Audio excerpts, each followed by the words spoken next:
Welcome to the 37%. This is a show that invites people to reflect on a significant career, leadership, or life decision. My name's Anya Maguire. And my name is Susie Kennefic. On our show, we ask our guests about what led to a decision, why they made it, how it was made, and what happened next. Hi Susie, how are you? I'm good, thanks, Anya. And how are you? I'm good. Here we are. So our guest today is Clare Kennedy, who is a fitness and nutrition coach, an interesting profession in lots of ways. But why, Susie, do you think anyone who's thinking of listening to this podcast should listen to Clare's story? Well, Anya, I don't want to be accused of overselling it, but I would say that Clare's interview was actually really inspiring. She talked about something that I think is a little bit taboo in lots of ways. First of all, you know, she started a business at a relatively late stage in life, in her mid-50s, and it was very much a passion project. So that's interesting, something that she'd been passionate about all of her life. And in that regard, it was very much a second act for her. It was something that she did after having spent, a long time, in the home caring for her kids. And I think what's also really interesting about this is the way she made that decision. It wasn't a sort of a point in time thing, but, it was an incremental, natural and organic process for her to turn something that was ultimately a lifelong passion into a business. And as I say, at that stage in life where most people are thinking about winding down. So what did you think was interesting about it? Yeah, I thought, a couple of things came out. She's an inspirational person, and I think it was interesting to listen to her really talk about her story from an early stage, the choice she made at university, and how she'd sort of all the time that had been on the back burner. And then when the kids had grown up, there was the opportunity to get more active in that area. And she started to take little baby steps, sort of incremental steps towards what ultimately became quite a significant decision to set up her own business and to start to develop that. And she makes the point, which I think is really interesting, is she makes the point that she was lucky in the sense that there was no economic necessity. But as you and I both know from working with business owners, economic necessity rarely comes into it. If you're driven to do something like set up your own business, it's always there. And really what you're looking for is the opportunity. And as we see with Clare, there is also the impact of events, big life events like COVID had a huge impact, and it educated her about the possibilities that there were for her in the business, the nascent business that she'd set up at that stage. No, I think those are all really, really good points. And I mean, for me, if I could just boil this down to the key takeaway personally that I would say about Clare's story is it encapsulates this idea that I love, that life is both short, but it's also long. And it's too short not to do the thing that you really want to do and to really explore that passion.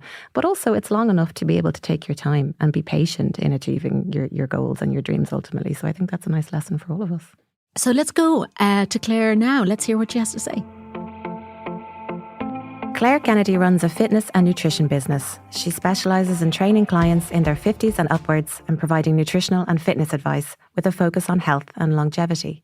This is very much a second act career for Clare, who previously spent many years raising her children and came to this career in her mid-50s. Clare is passionate about educating people in middle age and beyond about sustainable health and fitness into old age. Clare, welcome to the 37%. Thanks for having me along. Oh, it's great to have you here, Clare. We're going to start by just hearing a little bit about your background. Now, I know you studied, I think it was biology in Loughborough as a student. Yeah, way back when human biology was something I loved, and I did an undergrad at Loughborough University, as you say. What happened then? Gosh, what happened then? Then a little career in advertising, met my husband, 3 children. My husband, John, had quite a challenging job, which involved moving a lot. So I suppose my role really was quite a nurturing role and just running the home. And we moved countries, 4 different continents in about 10 years. So started in Dublin and finished back in Dublin.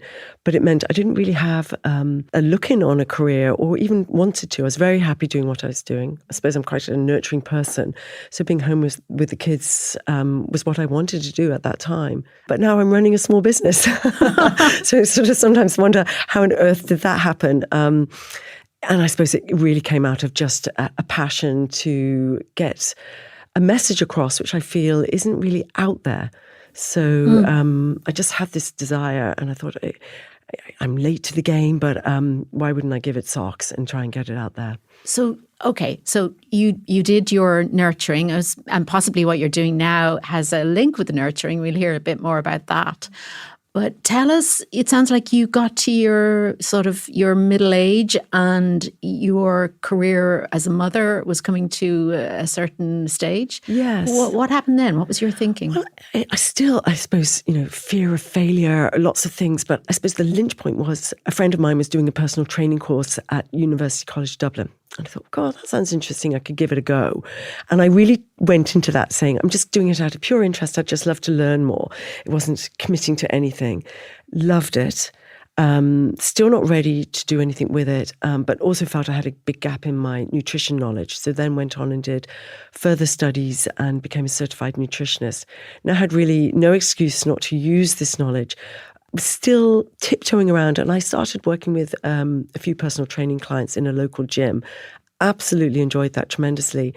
And I suppose COVID happened. And suddenly I had this small cohort of clients who really wanted to keep going. They were enjoying their training. Suddenly all gyms were closed.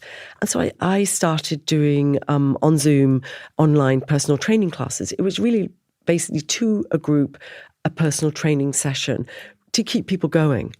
So through COVID, and that just gradually gained traction.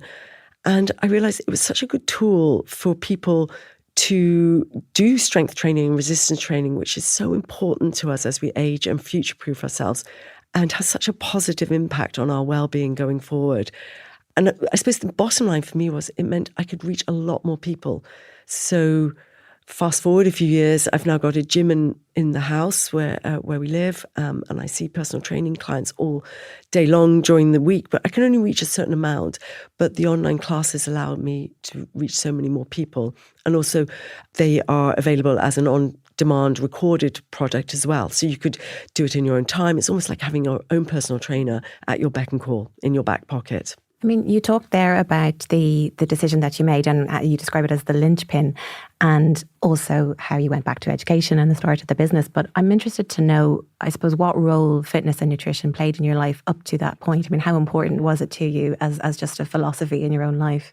Yeah, I've always been fascinated and enjoyed exercise. And I know not everybody does enjoy exercise, something I've really enjoyed. What does it give you, exercising? I think you get a natural high. I think if we could put that high in a pill, we'd be millionaires. There's nothing like that post-exercise high. You just feel great for the rest of the day. And I suppose the knowledge that you've done something for you, just for you, that's going to really impact on your future. So it sounds like exercise has always been really important to you. It's a passion, would you say? Definitely. And I've, over the years, I've done triathlons, a lot of bike riding. Bike riding is something I really enjoy. So I suppose what I do is almost like the homework part now, in that if you can strength train, keep your muscle mass intact or keep growing your muscle mass, because as we age, muscle mass naturally will decline. It's almost like our aging process blunts our muscle protein synthesis. So if you can go against that and make sure that you don't let the muscle protein synthesis break down, keep your muscle protein synthesis, mouthful, growing, you've got this strong framework and you can keep using it to enjoy your golf, your tennis, your running. It just keeps you in great shape. So I suppose that's really what I was trying to inject into people with these online classes. Mm-hmm. I think there are a lot of people, women in particular, who might be frightened at the idea of doing strength and resistance training. Good point. And I'm just wondering if you could maybe debunk that myth for us. Yes. I come across it daily. I don't want to get bulky. I don't think this is for me. I don't need to lift big weights. We do need to lift big weights. We do not have enough testosterone to ever become bulky. As you can see, I'm quite a small frame myself, and I lift very big weights. You are just making sure that your muscle mass stays intact. And it's a gift. If you can eat enough protein, that's your building block to grow muscles, you will stay strong right the way through to your 80s. It's never too late to start. I have personal training clients in their late 70s who are working out. My own mother-in-law, who's 85, works out regularly. with weights. Yeah, no, it's never too late. Very good. So to go back to what got you going on the business side, because you mentioned COVID as kind of an enabler, which I thought was interesting. It was. I think it was an enabler for a lot of people. It really changed lives. And for me, I'd heard about this thing, Zoom. I assumed it was a big piece of equipment. I didn't realize, I hadn't a clue what it was. And I suddenly started using Zoom. So again, pushed out of my comfort zone and just started doing these classes. And then even when gyms opened up and COVID was sort of a thing of the past, I still had quite a lot of traction with the classes. People were still getting a lot of benefit from them. So I just kept going. So I suppose nearly 5 years later, there's 3 live classes I do a week, reaching people who maybe don't have time to go to a personal trainer or don't have the money to go to a personal trainer. I suppose that was my decision. Do I keep going with that? Because certainly, even now, 4 or 5 years later, I get a little nervous before a class. I sort of have this whole conversation in my head. I don't need to do this. This is silly. Why am I doing this? Scared of failure, scared of putting myself out there, scared of judgment, hugely scared of judgment. I'm nearly 60. What the heck am I doing? Racing around, lifting weights and telling other people what to do. What do you mean when you say you don't need to do this? I suppose money comes into it. And I think in some ways that's been a slight disincentive for me, in that it's not paying the bills, which I'm hugely privileged to be in that position. But it also does make me have to force myself to do these sometimes. I'm probably not a particularly public person, and I find going out of my comfort zone uncomfortable. And timing, I was like, gosh, who's starting a business career in their late 50s? I'll be 60 next year. Who does that? So all these words in my head, I suppose we have a lot going on in our head. But I think the passion to get the word out there overrode those. And what feeds the passion now? I think it is just seeing people get so much from weight training.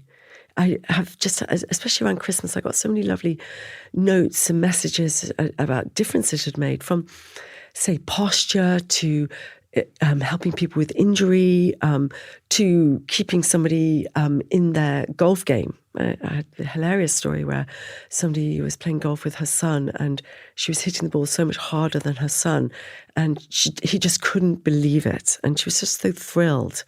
Very often people will start with their teeny tiny weights, and then they'll text me and they'll say, I think I need to buy more weights. I'm finding them too light. And honestly, nothing makes me happier. Total nerd. But to hear that somebody's now using a 10 kilogram dumbbell is a joy to me. So it sounds like you've become an evangelist. I suppose I have. I mean, if I can, help people to stay in all the areas of their life that they want to be strong in, whether it's playing with grandchildren, whether it's playing tennis, golf, and the importance of just staying upright, not falling, not breaking a bone.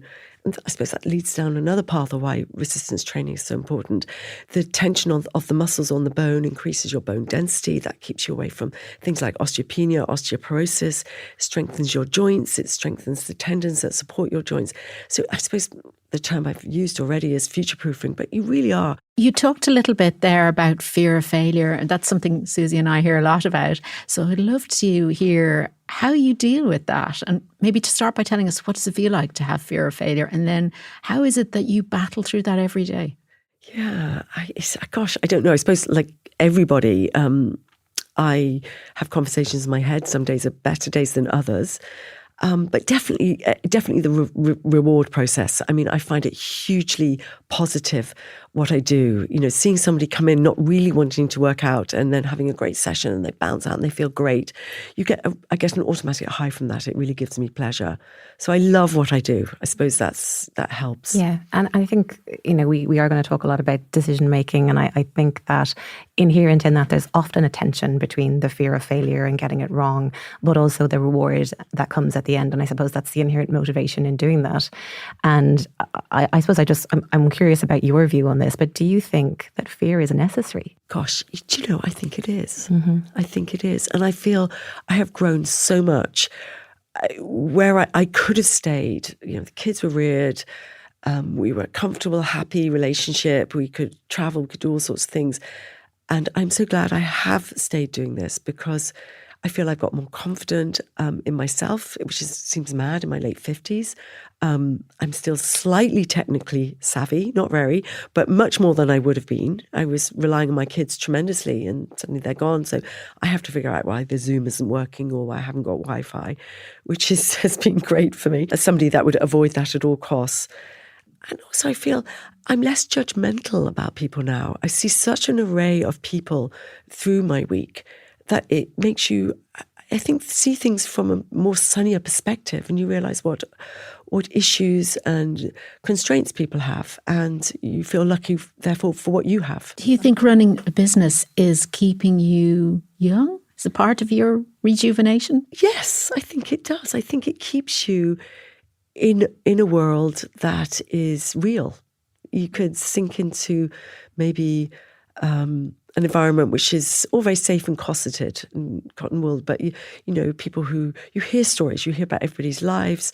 It keeps you thinking, keeps you active, and I stay really current on all the research. I'm fascinated by especially nutrition and seeing how that's growing. And yeah, I mean, we talked about the myth that we debunked as well around the benefits of strength training, particularly for women, and this idea that, you know, you're going to get bulky. That obviously is not the case. But are there other common myths or beliefs out there amongst society that when clients come to you, they say, oh, I don't want to do this, I don't want to do that, maybe particularly around nutrition, that you find you have to contend with and educate people out of these beliefs? Yes, I think that's pretty much across both areas, the personal training and the nutrition. Particularly the nutrition, there's always the excuse, and accountability is really hard. I mean, nutrition is so interesting because it's actually so not rocket science. You know, basic nutrition, I think most people know how to eat well. It's getting people to eat well. So it's a real combination of working out what will work for this person, finding that most often isn't some sort of fad diet. It's just working with them, course correcting, just finding a way that will keep them on track and how they can feel good about themselves, feel full. I suppose I'm talking about weight loss here mainly because that would be sort of 90% of my clients would be weight loss. But finding a way that works for them, that would be the hardest thing.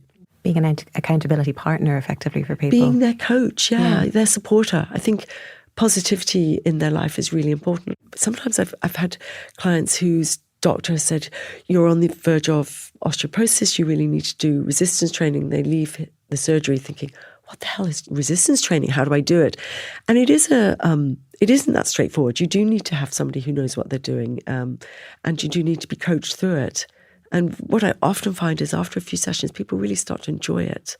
They just need the sort of know-how. Going back to the decision again, I'm just listening to you and wondering, what role do you think your personality or your background or maybe your values have played in the decision and what's happened since?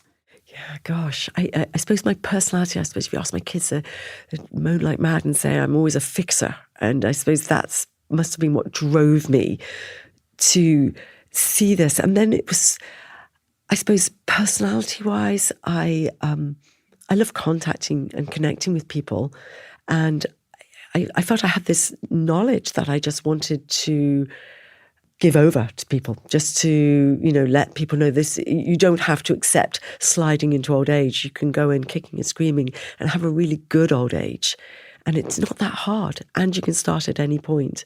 I think that's probably the main thing. Mm-hmm.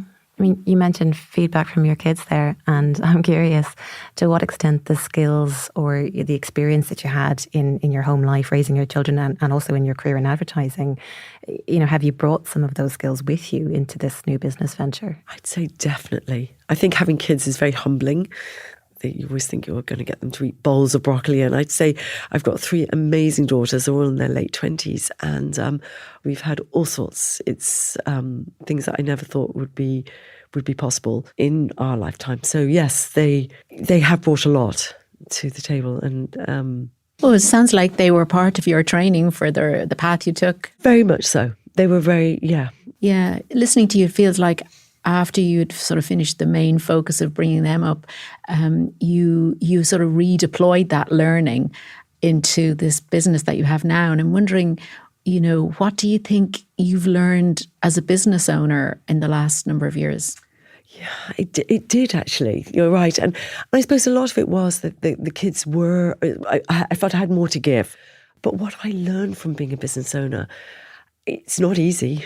It's so not easy. And I don't like the sell part of it. That's really tough.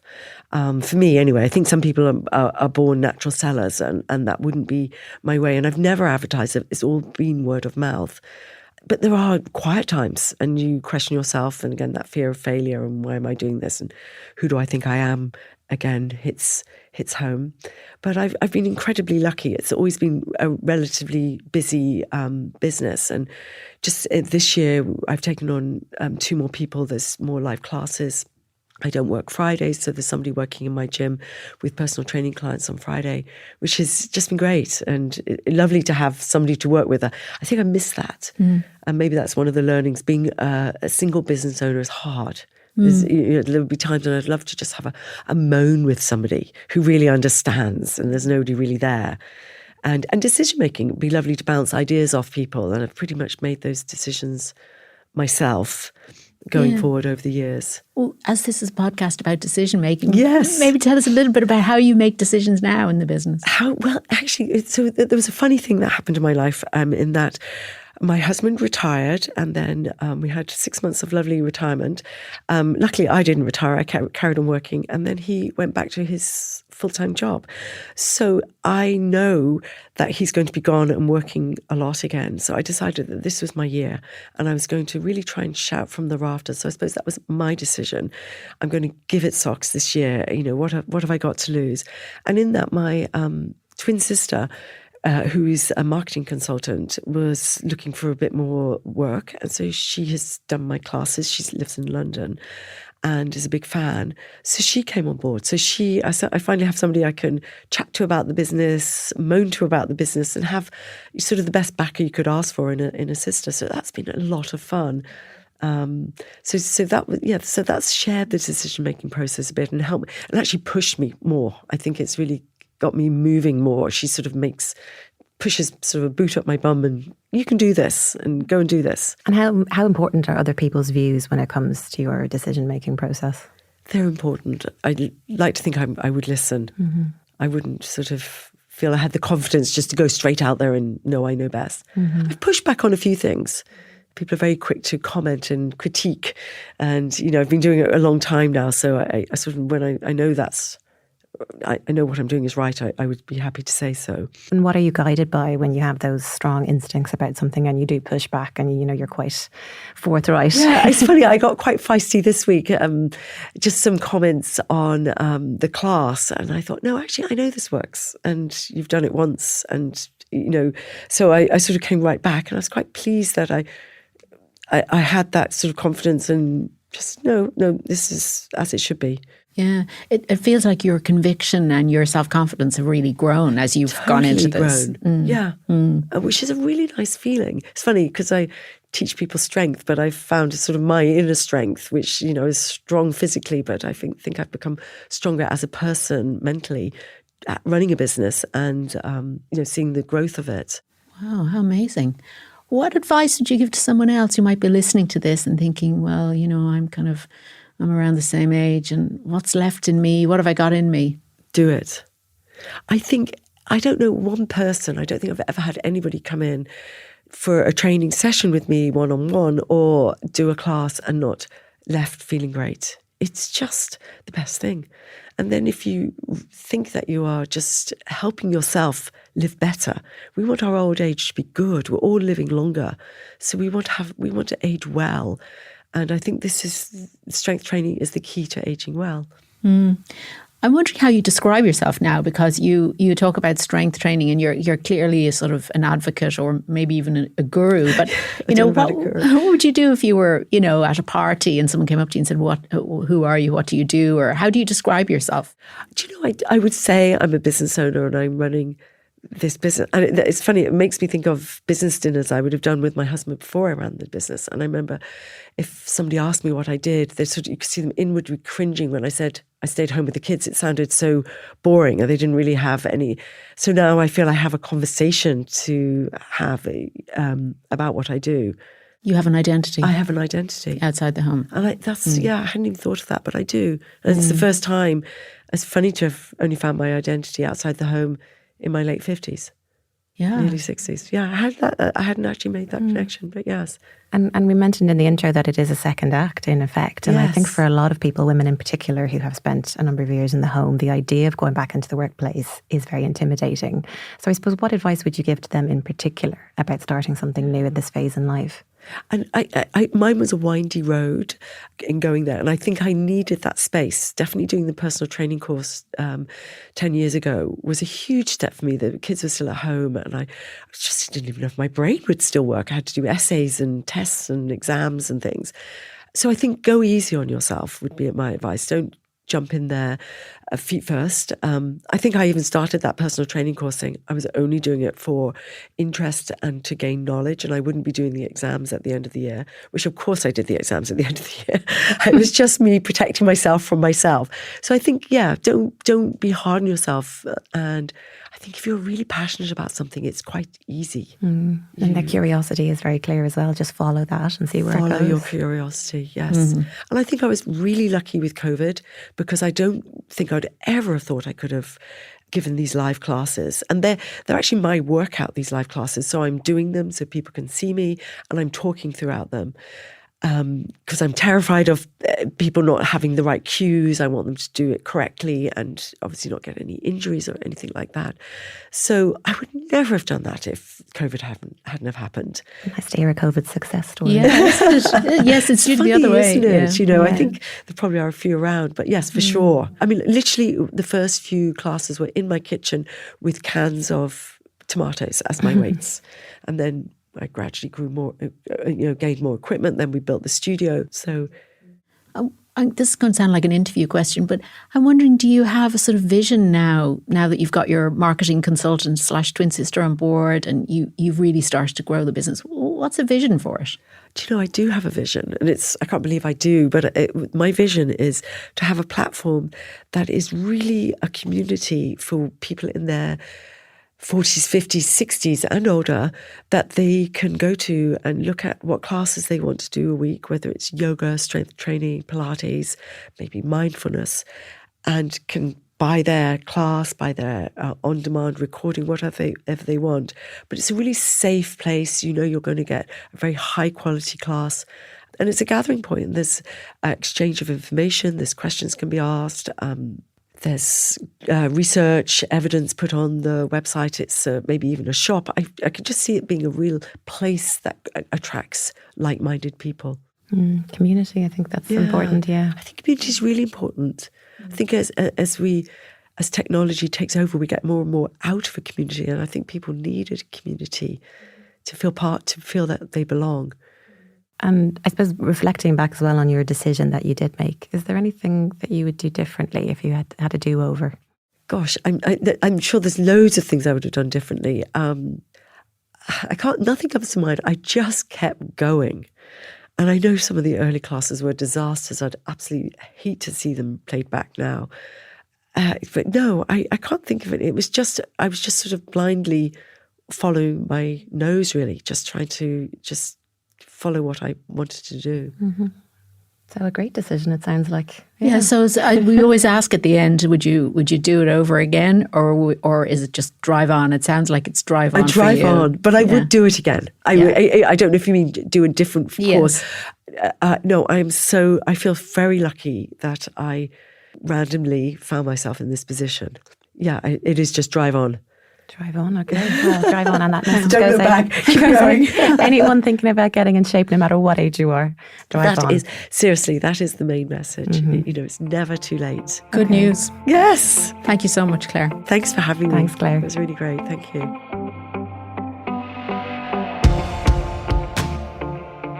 Susie, you didn't oversell that one bit. That was really inspirational. I have to say, I'm totally fired up and I already have a business. What did you think? Yeah, no, I completely agree. It was a really, really interesting conversation and a really inspirational person, as you say. But the first thing that really stood out for me is her passion, without a doubt. I mean, that just flowed through the entire interview, that this is very much a passion project for her, something that she has been interested in all of her life. Being, in health and fitness as a philosophy for her is hugely critical.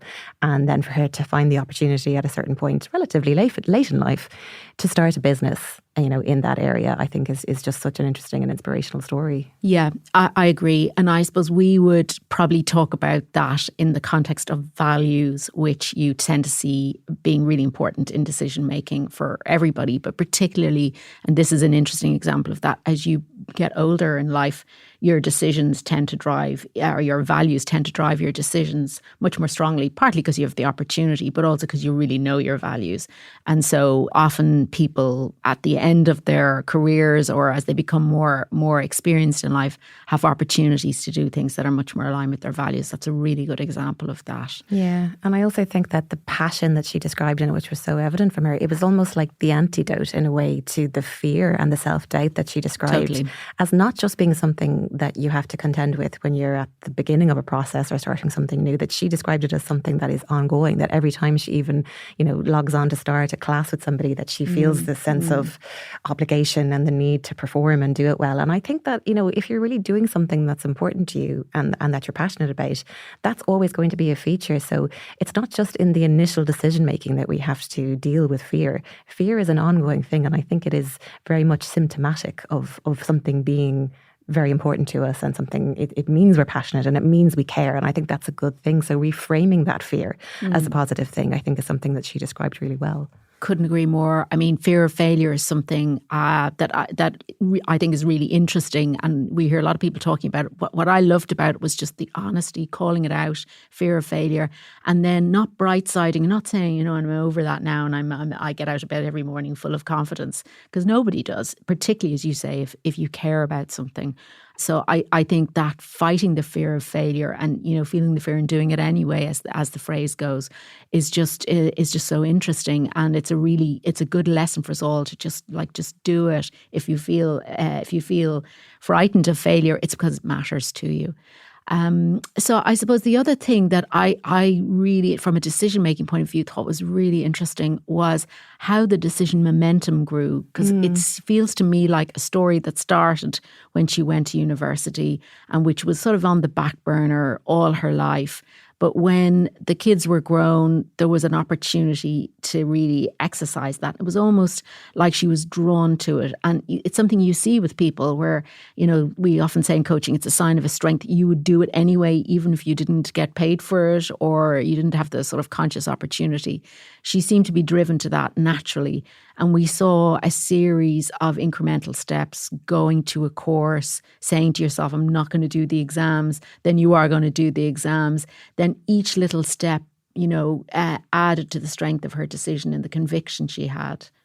Yeah, I'd agree with that. And I think that maybe the temporal aspect of decision making isn't something that we always give a lot of consideration to, because we tend to think of decisions as being a point in time.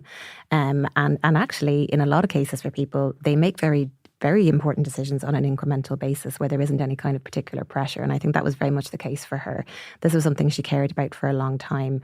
And she made a series of decisions that got her to the ultimate decision to start this business and take on this career. And it was probably something that she didn't envisage doing originally. And sometimes I think a lot of decisions can be like that. They're incremental and it's a building block type of situation, but always, and I think in this case, underpinned by that conviction and the belief in what she was doing.